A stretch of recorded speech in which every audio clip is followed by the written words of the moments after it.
Hi, welcome.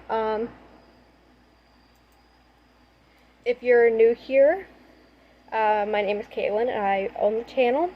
I run the channel, whatever you want to call it. And if you're not new here, welcome back. But if you are new here though, feel free to like and subscribe.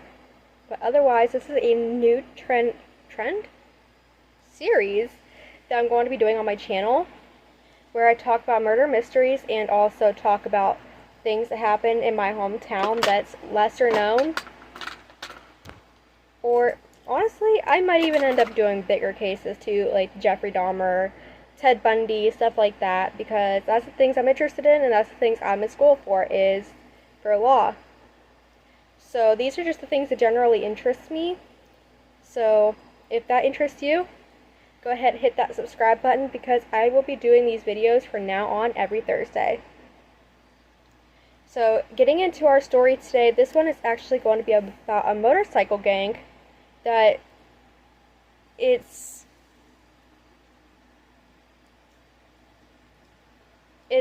not necessarily known. I know I've heard of it as an adult, but I don't hear much of it as far as I don't hear much about it as far as like, oh, da, da, da, da. So the motorcycle gang we are going to be talking about today is called Wheels of Soul, and they are a motorcycle gang known for murders. I couldn't find much about robberies, money laundering, tampering with a witness, attempted murder, things of that nature. So if those are sensitive topics to you, you might want to click away now. Alright, so now that I gave the people the opportunity to click away, because again, this is like trigger warning now, putting it right down flat on the table, trigger warning. Alright, so our story starts in 2011 Suburbs, and the person that we are going to be talking about, I actually know of the person that knew the family of the person that went to jail, because the people that knew them was their neighbors. And from what they knew of the family, they knew them as a wonderful suburban family that owned, I think the person said 2 or 3 vehicles. They weren't known for being noisy, they were always quiet, the lawn was always perfect. They decorated for Halloween, they decorated for Christmas, they'd walk around the neighborhood, give their goodwill to the neighbors when it was necessary. So they were just known for being a generally kind family and for having nothing to do with the criminal facets and the criminal life. So when this happened, it came actually as a big surprise.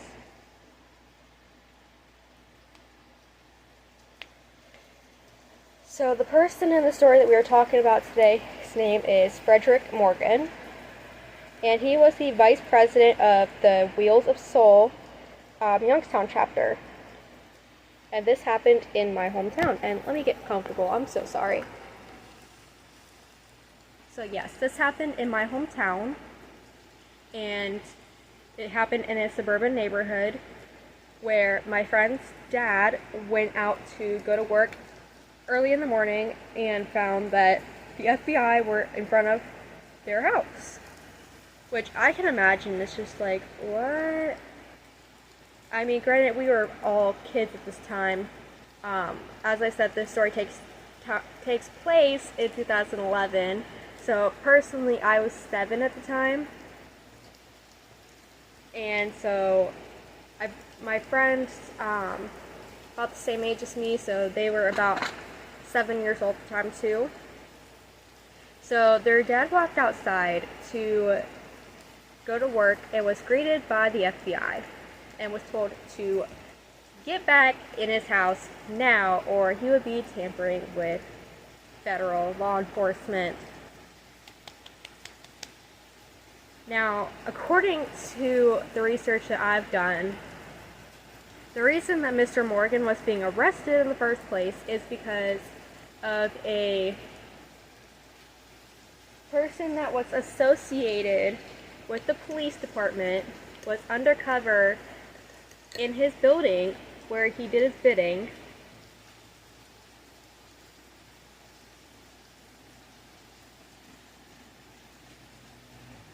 And they tried to go in and get information, but somehow it was found out, from what I'm understanding, that the person was an informant for the Federal Bureau of Investigation, and so supposedly Mr. Morgan tried to tamper with the informant and get them to consider to not, be a snitch, because snitches get stitches. Anyway, so after this had supposedly happened, Mr. Morgan had held the person at gunpoint and supposedly kidnapped him. So the person does not end up getting killed at this time. I'm actually not quite sure what happened with this person. I'd imagine they're in witness protection, right? That just makes sense, at least in my mind. So that's what the charge was. And there was also 11 other defendants indicted on these charges. So the FBI are outside of Mr. Morgan's house and tell my friend's dad to haul it back into his house. So there's a door here, and a door in the back. And the father tries to go in this door where he always goes in and out of his house. And he's told, no, you go in through the back of your house because that's in gunshot sight, line of fire. That's the word I was looking for. Yeah, it's in the line of fire. So they're gonna need so we're gonna need you to go in the back door of your house, sir. So he calls his wife and he's like, hey, the FBI are across the street. And I guess the neighbors called him Freddie. They're like, hey, the FBI's at Freddie's house. I'm not sure what's going on, but they told me I'm not allowed to use the side door. I don't have a key to the back door. Can you please wake up? Come let me in. Stay out of the windows. Don't wake the kid up. So she's not in the windows because she's nosy. So just come let me in the back door. We're going in the bedroom, locking down, making sure that our kid's safe, making sure the dog's safe. And we'll see what happens. Let's see if there's a gunfight. So eventually, one of the investigators was a friend of Mr. Morgan's. And this is what I've heard through people that I know. I'm not saying this is a confirmed fact. This is just what I've heard from people that I know. So according to the people that I know, one of the investigators knew Mr. Morgan, and they said, let's not enter the residence guns blazing because he will fire back. But if he sees me, then he will be friendly, he will let us in, there will be no guns drawn, he'll go down peacefully, and this won't have to go further than that. So the investigator makes his way up to Mr. Morgan and knocks on his door, to which, of course, it's early in the morning, so he's in his pajamas, his robe. He answers the door, he's like, can I help you? Because obviously he sees the FBI, and it's just going to draw suspicion to him to ask, I know what you're here for, come on in. So he's like, can I help you? And that's when the investigator tells him, these are your charges, this is what you're under arrest for, and then read him his Miranda rights. To where Mr. Morgan asks the investigator, well, since you're here and it's early, would you like to come in for some coffee? And we can have a cup of coffee, and then I'll go peacefully. And again, I don't know how true this is, but according to rumor, the federal agents said sure. So the federal agents and Mr. Morgan went in the house and enjoyed a cup of coffee and some donuts.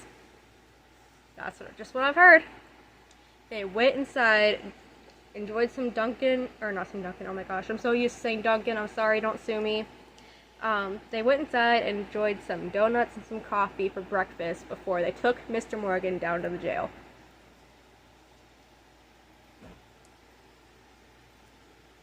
Now, as somebody that has family that's been arrested multiple times, I feel like that can't have much truth to it. Um, I can just imagine, the cops show up to your house and you're like, yo, can you come in, just have some coffee with me and then I'll go? I don't know how many occasions where they would say yes. I feel like they just be like, is this a joke? I mean, I have a family member that's really close to me, and I feel like if he would have said, hey, could you just come in my house and have some coffee with me and then I'll go? I really don't think they would have. And he's been arrested by,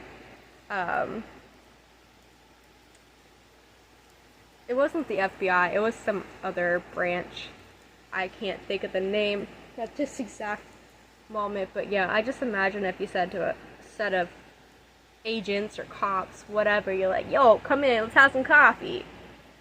I don't see a time or reason where they'd be like, okay, yeah, sure, let's go have coffee with the vice president of a gang, or just whatever the case may be. I just can't see that being, but yeah, supposedly that's what happened, because they knew him because he was actually a bounty hunter, and he owned a company called Ohio Bail Bonds in downtown Youngstown, Ohio.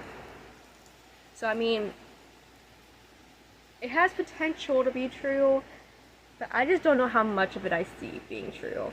I feel like somebody added in the donuts part at least. At least of all parts, that's gotta be fake, because, I mean, cops, donuts, come on. That's too cliche for me. So, Mr. Morgan is taken down to the jailhouse where he is charged with attempted murder, assault. He was also charged with tampering with an informant, kidnapping, and he was only charged with racketeering and conspiracy as a plea bargain, which got him 7.5 years. Sorry, I have the charges behind my filming device because I don't remember the exact charges by heart that he was exactly charged with, so that's why I'm like having to read it from behind y'all. So yeah, he took a plea deal where he only got 7.5 years, and he was one of 11 other defendants to be indicted.